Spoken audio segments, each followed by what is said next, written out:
سبيل مريح تنهد يا صاحي كي تستمع. اعوذ باللہ من الشیطان الرجیم، بسم اللہ الرحمن الرحیم۔ ناظرین، یہ واقعہ بنی اسرائیل کے اولیاء کرام کا ہے کہ جب حضرت عیسیٰ علیہ السلام کو آسمان پر اٹھا لیا گیا تھا تو اس وقت جو بادشاہ بنا تھا تو وہ بت پرستی نہ کرنے والوں کو قتل کر ڈالتا۔ اب یہ بنی اسرائیل کے جو اولیاء کرام ہیں، اللہ تعالیٰ نے ان کے نام پر پوری کی پوری ایک پرٹیکولر سورہ کہف کو نازل کیا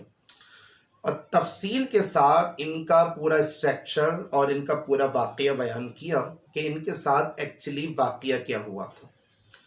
واقعہ یہ ہوا کہ انہوں نے اپنی جان بچانے کی نیت سے اور اپنے ایمان کی حفاظت کی نیت سے وہاں سے رخت سفر باندھا اور ارادہ یہ کیا کہ ہم کسی غار کے اندر جا کے پناہ گزیر ہو جائیں گے۔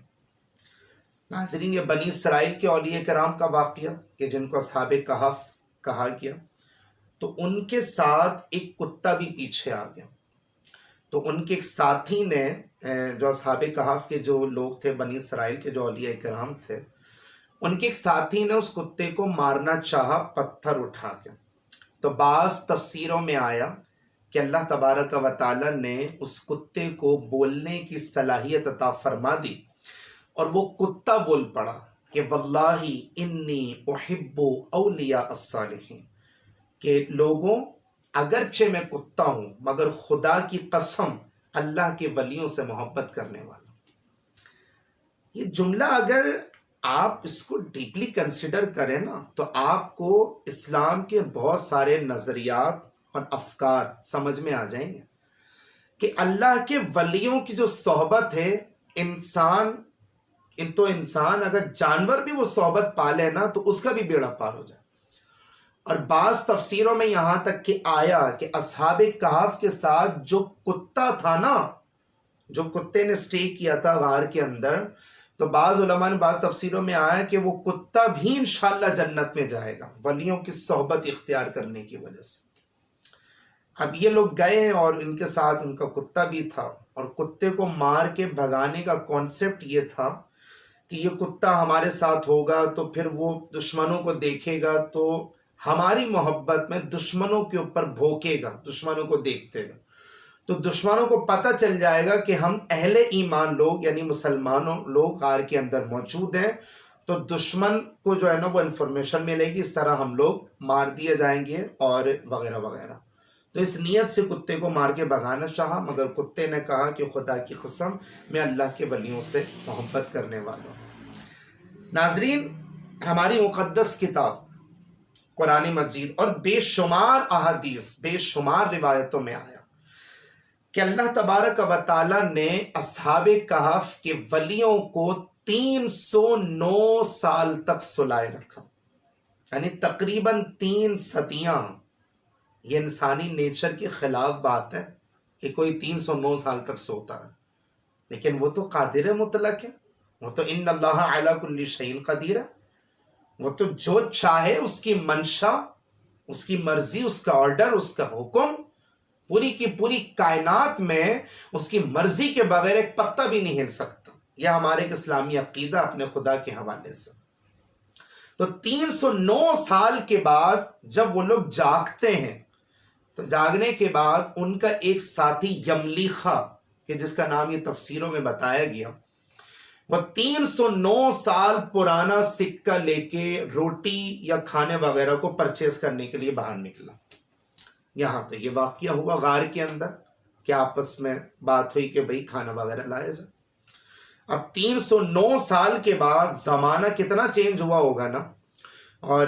کس قدر جو ہے نا وہ مختلف ادوار اور مختلف طور طریقے، مختلف کلچرز وغیرہ چینج ہوئے ہوں گے۔ اب جو بادشاہ بنا نا وہ خوش قسمتی سے مسلمان بادشاہ، مسلمان قوم، اسلام کا کام ہو رہا۔ بٹ ناظرین، انفارچونیٹلی اس زمانے کے لوگوں نے مرنے کے بعد دوبارہ سے اٹھائے جانے کے عقیدے کو سراسر جھٹلا دیا۔ کہا کہ یہ تو ہو ہی نہیں سکتا کہ انسان مرنے کے بعد، ایکسپائر ہونے کے بعد دوبارہ سے زندہ کر دیا جائے۔ اب وہ چونکہ مسلمان بادشاہ تھا وہ بار بار یہ اللہ تعالیٰ سے دعائیں کرتا تھا کہ یا اللہ کوئی ایک ایسی نشانی ظاہر کر دے کہ جس کی نشانی کو دیکھ کر اور ان کو کنسیڈر کر کے اور ان کو غور و فکر کر کے میری قوم کے لوگ، میری عوام جو ہے نا، وہ مرنے کے بعد دوبارہ سے اٹھائے جانے کے عقیدے کو مان لیں، ایکسیپٹ کر لیں۔ وہ بار بار یہ دعائیں کرتا رہا، اللہ تعالیٰ نے اس کی دعا کو قبول کر لی۔ اب یہ جو یملیخہ ساتھی تھا اصحاب کہف کا، اور جب وہ سکہ لے کر 309 سال پرانا سکہ لے کر جب وہ روٹی والے کی دکان پہ اور کھانے پینے کی دکان پہ جب وہ جاتا ہے، اور 309 سال پرانا سکہ جب وہ دیتا ہے، تب جا کر کے یہ راز کھلتا ہے کہ یار یہ سکہ تو بہت زیادہ پرانا ہے، تمہارے پاس کہاں سے آیا؟ یہ راز کھلتا ہے، پورے شہر میں یہ خبر پھیلتی ہے، اور اصحاب کہف کے جو بنی اسرائیل کے اولیاء کرام کہلاتے تھے، ان کو بادشاہ کے دربار میں بلوایا گیا۔ بادشاہ نے پوری کی پوری داستان سنی، ان کی ہسٹری سنی، اور ہسٹری سننے کے بعد بھری قوم کے اندر ان کے راز کو افشا کر دیا کہ لوگوں دیکھ لو، اگر اللہ تبارک و تعالی چاہے تو 309 سال بھی سلا سکتا ہے۔ تو جب اللہ تعالیٰ کی یہ قدرت ہے تو وہ مرنے کے بعد دوبارہ سے بھی ہمیں اٹھا سکتا۔ تو تفسیروں میں آتا ہے کہ اس واقعے کے بعد جو ہے نا، وہ جو اس کی جو قوم تھی وہ مرنے کے بعد دوبارہ سے اٹھائے جانے کے عقیدے کو ایکسیپٹ کرنے لگ گئے۔ ناظرین، واقعہ تو ختم ہو گیا۔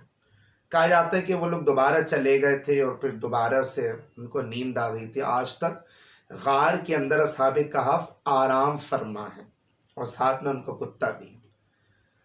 پہلا پوائنٹ جو سیکھنے کے اعتبار سے اس میں یہ ملا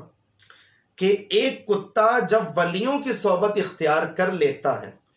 تو ولیوں کی صحبت اختیار کرنے کی وجہ سے وہ جنت میں جائے گا۔ پوائنٹ نمبر 2 یہ ہے کہ یہ واقعہ بنی اسرائیل کے اولیاء کرام کا ہے، نہ کہ امت محمدی کا۔ تو مقام اور مرتبہ اگر آپ کمپیریزن کریں، ٹھیک ہے، اگر آپ تقابل کریں، ایک امت بنی اسرائیل گزری ہے اور ایک امت گزر رہی ہے امت مصطفیٰ، ٹھیک ہے، تو مقام اور مرتبہ تو امت مصطفیٰ کا زیادہ ہے نا۔ تو ولیوں کا جو مقام اور مرتبہ ہے وہ بنی اسرائیل کے مقابلے میں امت محمدی کے جو ولی ہوں گے نا، ان کا مقام اور مرتبہ زیادہ۔ اور پوائنٹ نمبر 3 یہ پتہ چلا کہ جب ایک کتا ولیوں کی صحبت اختیار کر کے جنت میں جا سکتا ہے، تو ناظرین ہم تو انسان ہیں نا، ہم تو مسلمان ہیں نا، ہم تو اشرف المخلوقات ہیں نا، ٹھیک ہے، اور ہمارے ولیوں کا مقام اور مرتبہ تو بنی اسرائیل کے لوگوں سے بھی زیادہ ہے۔ تو اگر ہم ولیوں کی صحبت اختیار کریں، ان کا نام لیں، ان کا ذکر کریں، ان کے حالات اور واقعات کو بیان کریں، ان کے درباروں میں جائیں، ان سے دعاؤں کی درخواست کریں، ان کے دامن سے وابستگی کا اظہار کریں، ان سے اپنا تعلق اور رشتہ جوڑنے کی کوشش کریں، اور ان کے ساتھ اپنا ٹائم اسپینڈ کریں، تو کیا بعید کہ اللہ تبارک و تعالیٰ کو ہماری یہ ادا پسند آ جائے جیسا کہ اس کتے کی ادا پسند آئی، وہ انشاءاللہ داخل جنت ہوگا۔ تو کیا بعید اللہ تعالیٰ کو ولیوں کی صحبت ہم نے جو لی ہے، ولیوں کی صحبت، اللہ تبارک و تعالیٰ کو یہ پسند آ جائے، اور اللہ تبارک و تعالیٰ ولیوں کی صحبت، گیدرنگ اور ماحول کی وجہ سے ہمیں بھی جنت کے اندر اعلیٰ مقام عطا فرماتے ہیں۔ تو ناظرین، یہ واقعہ بڑا ایک انوکھا ہے، اور یہ سمجھے کہ اتنا انوکھا واقعہ ہے کہ پرٹیکولرلی اللہ تعالیٰ نے ایک سورہ کہف کو نازل کی اور یہ سکھا دیا۔ دیکھیں، قرآن کی ایک ایک آیت، ایک ایک سورت میں نا کئی نکات، کئی پوائنٹس آپ کو سیکھنے کے حوالے سے ملیں گے۔ تو جو ولیوں کی شان کا انکار کرتے ہیں، جو ولیوں کی کرامتوں پہ طنز کرتے ہیں، ان کو قرآن مجید ذرا غور و فکر کے ساتھ پڑھ لینا چاہیے۔ اور اس میں کوئی ایسی بدمزگی کی بھی بات نہیں ہے کہ اگر میں کسی اللہ کے ولی کی صحبت اختیار کرتا ہوں اور اس صحبت کی وجہ سے میرے ایمان کے اندر اگر امپروومنٹ پیدا ہو رہی ہے تو انشاءاللہ میرا خاتمہ بھی ایمان کے ساتھ ہوگا۔ کوئی بعید نہیں اللہ تعالیٰ کو میری یہ نیکی پسند آ جائے، اور اللہ تعالیٰ اس نیکی کے صدقے مجھے جنت میں اعلیٰ مقام عطا فرماتا ہے۔ تو کوشش یہ کریں کہ آپ بھی اچھی صحبت اختیار کریں،